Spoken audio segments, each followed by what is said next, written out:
There's 3,500 verses in the Bible about how we manage what God gives us. Yeah. There's only 600 verses in the Bible about love. The life insurance industry is a $7 trillion industry. $1 trillion, if you had $1 trillion and you spent $750,000 every day for 2,000 years, you still have $500 billion left over. They have taken advantage of a lot of people. Well, the whole financial system has taken advantage of a lot of people because they're ignorant. So what we do here is when we come across clients that have been taken advantage of, we do case studies looking at what they had to help everybody here understand what they had and how it works. So it's 21 plus 7 is 28, right? So she's paying $5.20 a month, which is $62.40 a year, and we multiply that times 28.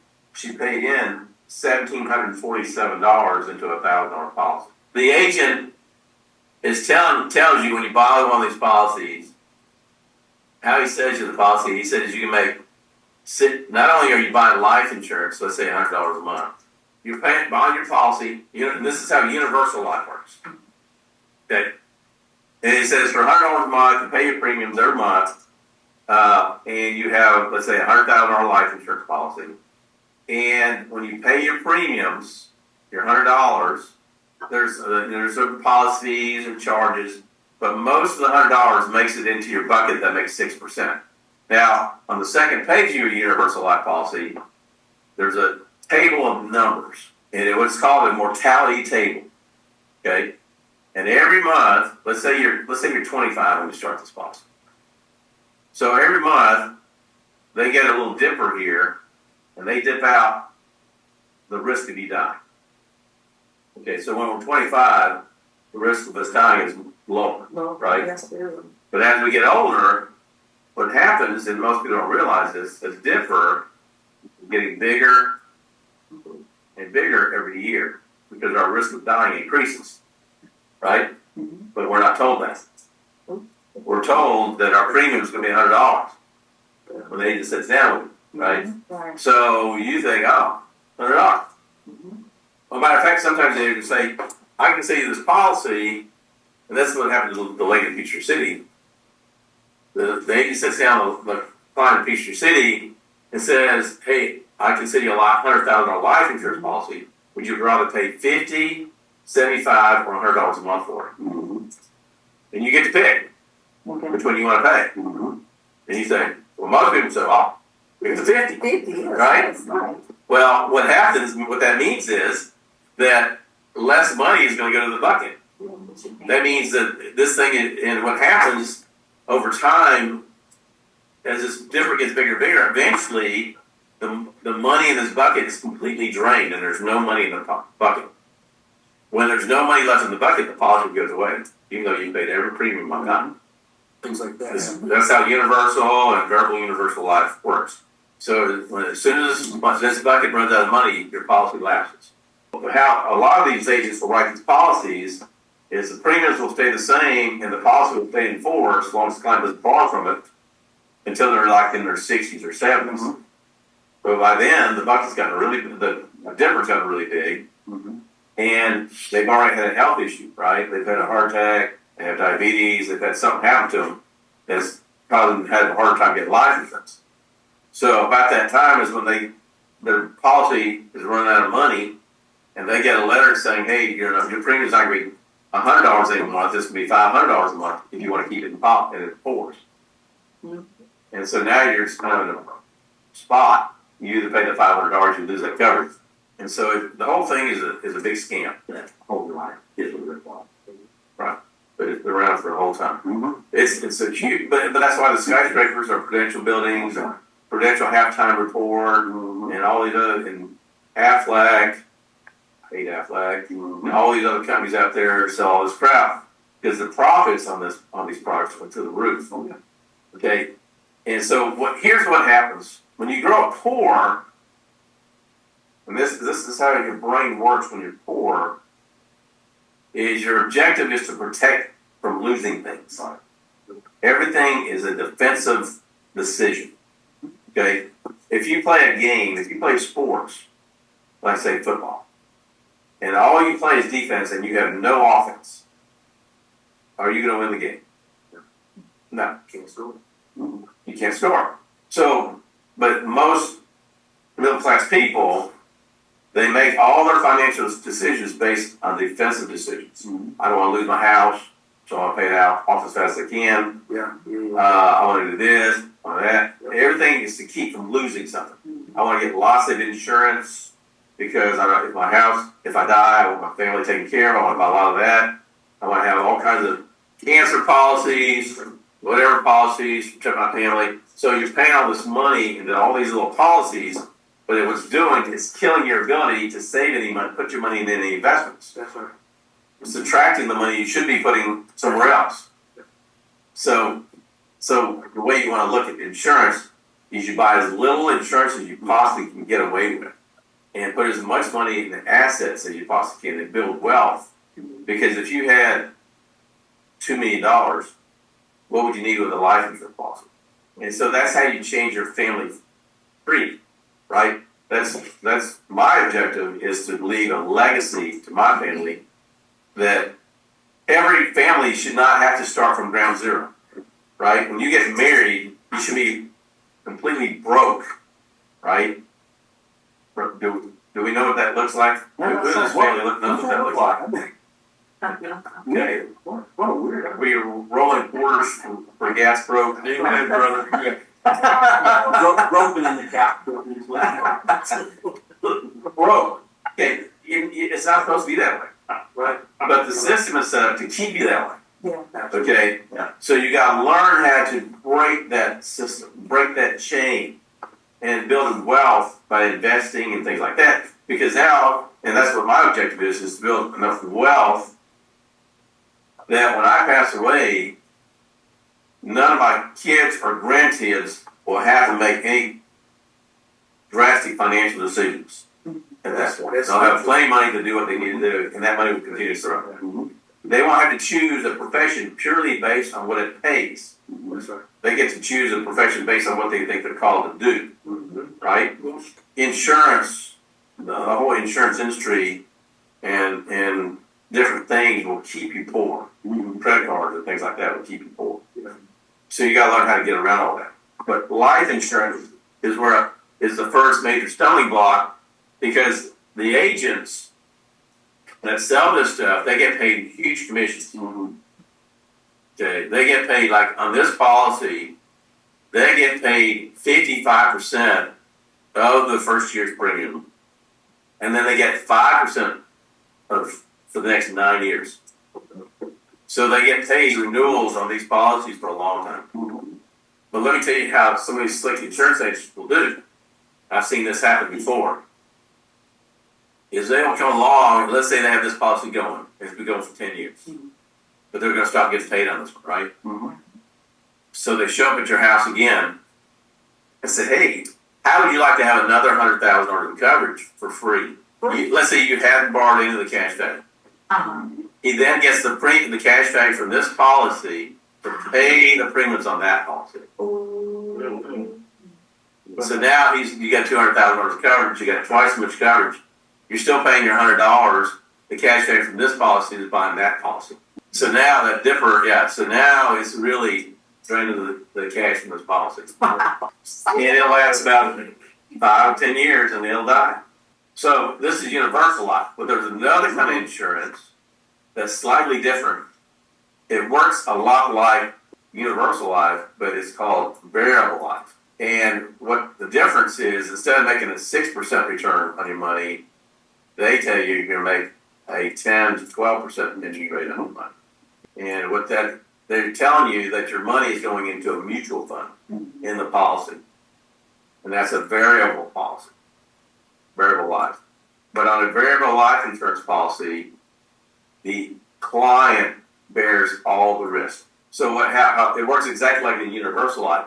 But let's say we have let's say the market does great like last couple of years.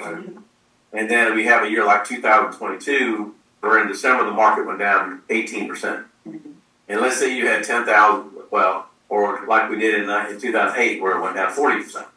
So let's say you had $10,000 in cash value in your policy. The the market goes down 40%. Mhm. Well, now your cash value is at $6,000.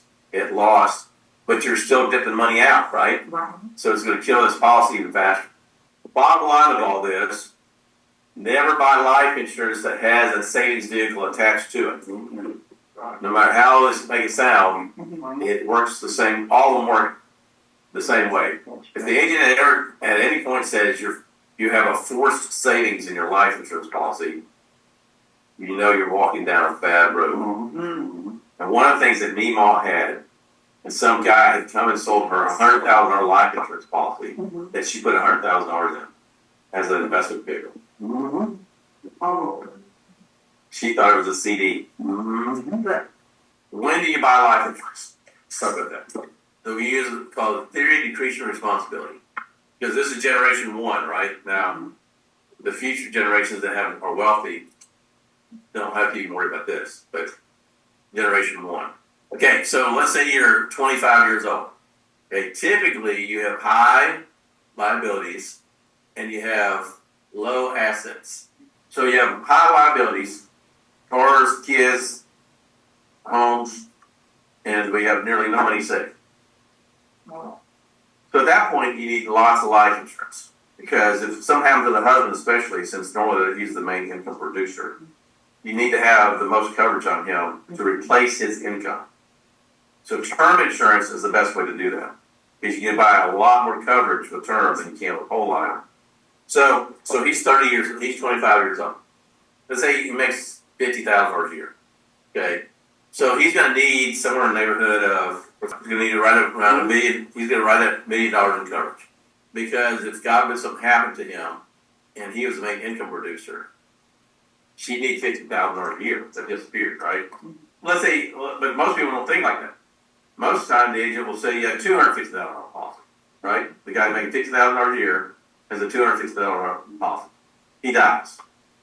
Okay, now the kids will each get around $800 to $1,000 a month from Social Security until the day they turn 18. mhm. Okay, so that subtracts, let's say, $2,000 a month. There's still $3,000 a month missing. Mhm. And so now we got to replace that $3,000. Okay, that's $36,000 a year. So how long is it going to take to eat up $250,000 at $36,000 a year? Not long. 6 or 8 years. Most widows are broke in 6 to 8 years.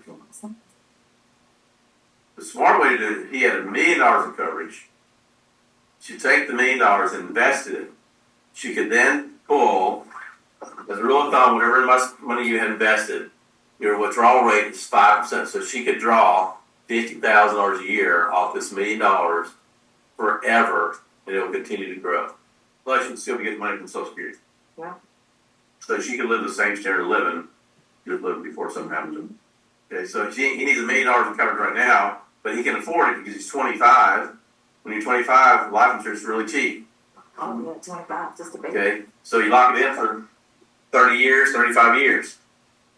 Okay, well, what's happened over that period of time? Well, you put money in 401ks, right? You start to build some wealth. So now, when you're 65, you should have at least $2 million in your retirement accounts. Okay, but here at 55, what's happened? Well, your kids have grown and gone. They're a big pull on cash. Mm-hmm. So if you're building wealth with your 401ks and this stuff, also you're paying your credit cards down, your student loans down, your mortgage paid down, things are starting to come down a little bit, right? So now you have high assets. The objective at 65 is to have high assets and low liabilities. So if you have the $2 million, then, so that's what you're trying to do. And at that point, you don't, when 55 comes around, you no longer need this $1 million coverage because now you got $1 million sitting in your investment account. Mhm. And money is better than insurance. So that's what you want to do, is build up wealth and get rid of insurance. Okay, so this is called the theory of increasing responsibility. You want to get out of insurance and build wealth. Okay, so let's learn how we can build wealth. So one of the next things we need to learn is called the rule of 72. You're earning or paying tells you how long that debt or that money you have is going to double. Okay, so if you go to the bank and you put money and you have $1,000 and you put $1,000 in the bank and they tell you that you're going to make a 2% interest rate. So you take 72 divided by 2, and that's the interest rate they're going to pay you, right? 72 divided by 2 is what? Say 36. It doesn't matter how much money, but in this case, $1,000 in the bank at 2% interest. That in 36 years, your 1,000 will be worth 2,000. It tells you how long it's going to take for your money to double. Yeah. Okay, so how old are you now? Add 36 years to that. So we'll use an example. So let's say there's two brothers. They both inherit $10,000. The first brother, and he runs out and he puts his money in the account that earns 6% interest. So this is 0. So 72 divided by 6 equals what? 12. So in 12 years, this 10,000 is worth 20,000. 12 years after that, the 24th year, it's worth what? 40,000. Okay, and then 12 years after that, the 36th year is worth what? 80,000. So you start off with 10,000. 36 years later, at a 6% return, your 10,000 is worth $80,000. Right? Now, his brother that also inherited $10,000, he finds a place where he can get a 12% return. Okay, 72 divided by 12 equals what? 6. Now, logically, we would think that if we were making, since 6%, we're making 12%, that means we're going to end up with twice as much money, right? That's what you'd think, because it's twice the interest rate, right? Let's see what happens. In 6 years, your 10,000 is worth what? 20. 6 years after that, the 12th year is worth what? 40. The 18th year is worth what? The 24th year is worth what? 160. The 30th year is worth what? 320. It's getting lazy now. I know my arms are good. My little fingers get really little. And the 36 year run, it's worth what? 640. So you end up with $640,000 versus $80,000. Is that a big difference or a little difference? Big difference.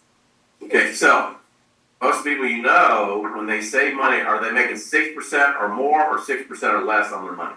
Less. Okay, let's say they're making 3. If they have credit cards, are they being charged 12% less or 12% more? More. Way more. Let's say, could it be as high as 24%? Okay, so this is why the average American is poor. Okay, because they have their money making 3%, means their money is doubling every 24 years. But they have credit cards at 24%, where their debt is doubling every 3 years. So you can't win. So the only way you can win is you got to get rid of this high interest debt, and you got to get your money to earn closer to a 12% return. And that's my job. That's what I do. I show people how to get out of debt and how to get a better return on their money than 6%. And then you can change. Now you can change the whole dynamic because now you're making money with your money. Kids, let me show you this. Now, Just to give you guys a little funny thing, every boy that my daughters brought over to the house to date, I would ask them if they knew the rule of 72. They didn't know the rule of 72. I said, next time I see you, I want you to bring something and explain to me how the rule of 72 works. My kids hated me for that. yeah. Wow. But it was funnier than heck. Really? I loved it. A couple of them did. You have to make an 8% return on your money to make 3%. Okay? How's that? Because if you make 8% of your money, Uncle Sam's going to come after you, and you got to pay a quarter of it in taxes, which is 2%.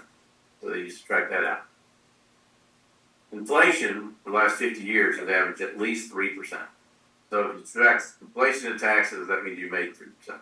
Okay, and this is why another reason why people are poor is they got their money in accounts making 4, What's the CD rate now? Anybody know? around 4. Is it 4? They're paying one of it goes to taxes. Mm-hmm. Inflation's at 3. Mhm. What do you have? You're a break even. You can't win.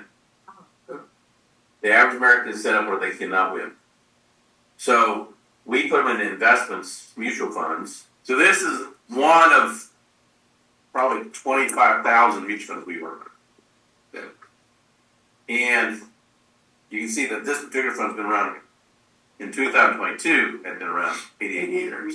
And now it started in 1934. So it's now 90 years old, 91 years old. Okay.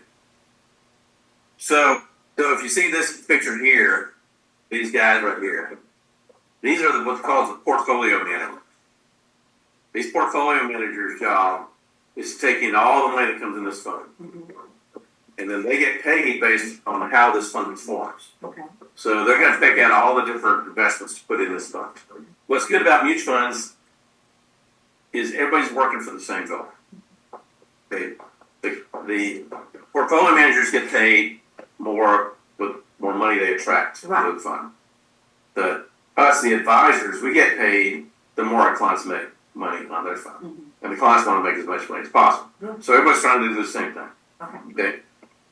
So let's see how this fund is, let's see how it's put together. So in this particular fund, portfolio managers, this is a list of the companies they have in this fund. So look at the list, and you've heard of Royal Caribbean. You've heard Teva Pharmaceutical, maybe. BlackRock. Oh, you haven't? They're a whole producer. Rio Tinto. Northrop Grumman, you've heard of them. PepsiCo. Hasbro, we have all played with Hasbro, right? Adobe, McDonald's, Dr. Pepper.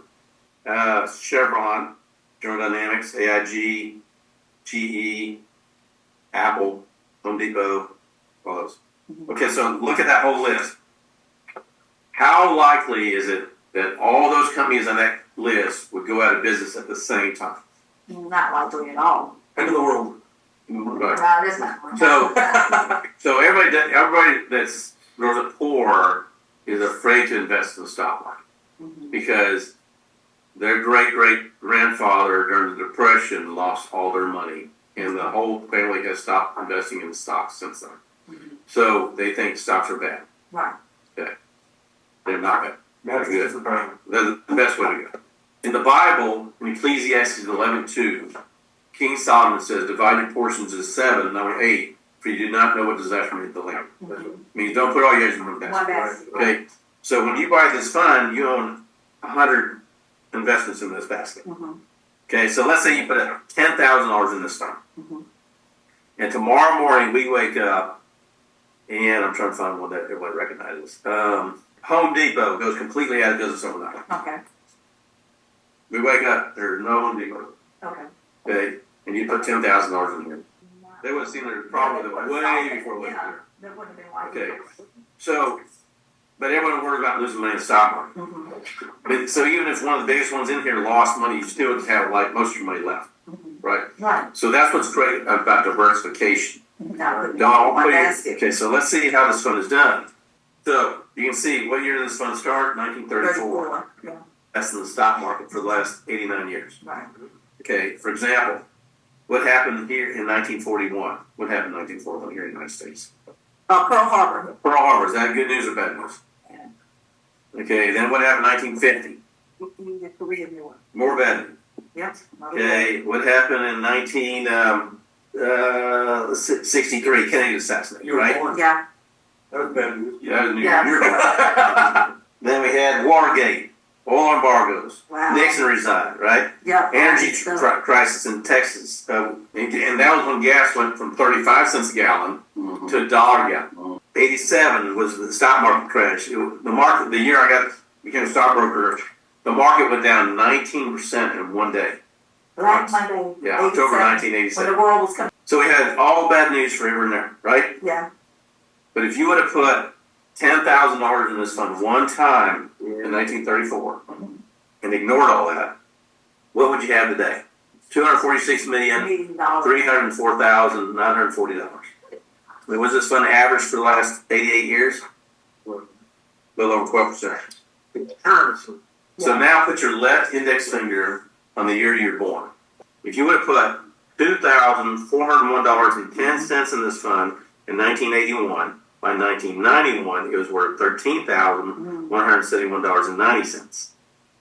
And it went up every year. So $657.10 by 1976 was worth $1,474. You doubled your money, but you had 1, 2, 3 years where it lost more than 10%. In 2 of the years, it lost more than 15%. Yeah. And you doubled your money. Still double the money. Wow. You didn't double your money. Watch, so 64, Okay. $512, 74 was a bad year. You only had $840. You still made money, but you did double. So the moral story is, if you put your money in a good fund and leave it alone. Don't touch it. Not in the market. Yeah, Exactly. Yeah. Then you'll make money. The market has paid an average annual return. Investments have made about 10% a year. Investors have made about 3%. Yeah. They get scared, they take that out, and they put it back in. And if you just put your money in a good fund and leave it alone, you'll make money. I used to be a stock guy. I used to buy stocks, and I lost a lot of money in stocks, especially like I lost $25,000 when Delta went bankrupt. And that taught me a lesson right there, and the stress and everything. And so I just buy mutual funds now, and I'm freer and happier and everything. And because they buy the Delta stocks, and they would have known that Delta was going under faster than I knew. Yeah. You know, because I didn't know everything. An ETF trades just like a stock. If you can buy an ETF during the day, like if you buy Coca-Cola right now, you can turn around and sell Coca-Cola in 10 seconds later, right? And buy it back. Okay, and the ETF works the same way. You can buy an ETF, sell it, and buy it right back, just like a stock. A mutual fund only trades, what, once a day? Yeah. Once a day. So at 4 o'clock, you know what the price of that fund was. Okay. Pull up Morningstar report on BAFX, but this fund has done very well for the last several years. American Franchise Fund. Then if we would have put $100,000 in this fund 10 years ago, that this fund averaged a 14.01% return in the last 10 years. You paid a sales charge, you put $100,000 in, $3,500 went to charges to get in the fund. But at the end of 10 years, you're even after the charges you have $258,000 in here. So you can see this fund last year made 34.73%. And the top holdings are NVIDIA is the number 1 holding in the stock. This fund. Amazon, Microsoft, Apple, Meta, which is Facebook, KKR, Blackstone, Alphabet is Google. ServiceNow, so forth. These are the top holdings in this fund. And you can see it made 34% this year, 40% last year. VADGX, which is the S&P 500 equally weighted fund. Good fund. So let's say you're retired and you have $1 million in your retirement account. You're retiring this year, and you're going to be retired for 20 years. So we're going to withdraw off your $1 million, $4,000 a month, every month off your investment. So you put $1 million in. After 20 years of drawing from it, you drew $960,000 out. And what's your account worth today? $2,769,000. Okay, this is some of the worst years in our history. Okay, so you can see that you had $1 million. You're taking your $48,000 a year out. Then it went $1,023,000, $1,127,000, and then it dropped from $1,093,000 to $617,000. 2008. In 2008. What a year. So you lost 40% of your value in 1 year. Your clients are calling you, screaming. They're Oh my calling God, you, the clients probably concerned died. that their account went from $1 million to $617,000. Oh. Okay, but they're still taking their $4,000 a month out, aren't they?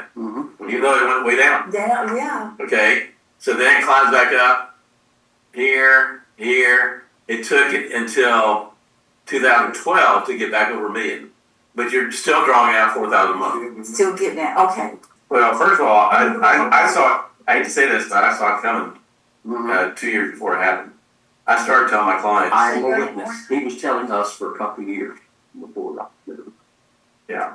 Because what was happening that made me become aware of it, okay, 2006 and 7, that was when people were buying houses when they didn't have any money. It's subprime. Okay. I remember that. And I told my, and I did more, I was doing mortgage loans at the time. Okay. And here's how it worked. I'd have a client, let's say they lived in a subdivision, in a cul-de-sac, and they lived in this house here.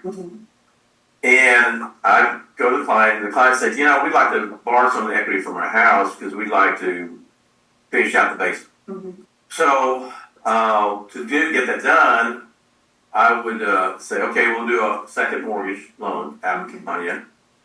And I'd say, how much money would you like to have? And let's say I'll just use them, $100,000 house. And let's say they only owe $60,000. And I'd say, how much would you like to have? And they'd say, $20,000. So I do the application, I send it to the mortgage company. The mortgage company they would say to me, what would you like the appraisal to come in at? And I'd say, or what do you need the appraisal to come in at for the close? And I'd say, in order for this loan to close, I need to come in at 120. And the house is only worth 100. Okay. So when you know the appraisal will come back at 121.5. Okay, so the loan would go through. Well, now this house just wants to be worth 100 to 121. Oh, God. Okay, the neighbor next door's house is identical to this one. Identical. They do a loan. They say they need the mortgage come in at 130. And so everybody's houses were getting worth more than they really were. Okay. And then they even had it where you could borrow you could borrow up to 125% of the loan value. Oh my God. So you could borrow $150,000 on a $120,000 house. That was, it couldn't do anything but crazy. And so they did this, they started, again, there were like people, they do what's called stated income. Yes, I remember that. Okay, and someone that had never owned a house in their life, okay, they'd walk into the mortgage company and say, how much money do you make? Oh, I make $100,000 a year. Okay, that's good enough for us. We'll take that. Never verified it, never checked it, nothing. They should give him a loan or a mortgage, unverified. That's a political issue. Yeah. When we go through that political thing on that, Bill Clinton, we'll start off with Jimmy Carter. Jimmy Carter initially said that it would be the right for every American to own a home. That it's the right for every American to own a home. Okay. So that kind of opened the door. Well, Bill Clinton comes along 20 years later, and his attorney general at the time was Janet Reno. Janet Reno went to Bank of America and a couple other large banks in the United States. It said, you will loan money to these people even though they didn't qualify. They put pressure on these big loan companies to lend money when they knew they didn't qualify. Those people did not qualify. Right. So here, Bill Clinton's administration put pressure on this. So because everyone has the right on the house. On a house. So they start, and that's when started unraveling. Went There were crazy. people buying houses they couldn't afford with money they didn't have, and all this other stuff. And then 2008 happens. Who gets blamed? The banks. The banks got For being greedy. Yeah. Was it the bank's fault? No. No. They were told to do that. Yes, but the press told you the whole time it was the bank's fault. Yeah. Banks didn't want to lose it. The banks lost piles of money over that deal. Because and they were reclaiming these houses, and people lose, they buy $1 million house, making $30,000 a year or whatever, and just so they could live in it for 2 months. Yeah, that's what they were doing. They buy some huge house in Atlanta, and couldn't afford it. and then they trash the house before they left. They pull all the copper wiring out of it. They pull the sinks out of it. They destroy the house. The bank had to come back after it and get the house, and then pour a bunch of money back into the house just to get money back. It's always the answer on the news. Corporate greed. Of course it is. You gotta make 8 to 10% a year Yeah. to draw 5. I have some clients for drawing 6%. Yeah. And they're still making money. And if I have a client, Joanne, who's been drawing out of her account since 1995 now, so that's 30 years. She's been drawing money from the whole time. And she's got more money in her account today than she started with. She's been through a divorce. She's bought a house in North Carolina now. And she's still got more money today than she did when she started.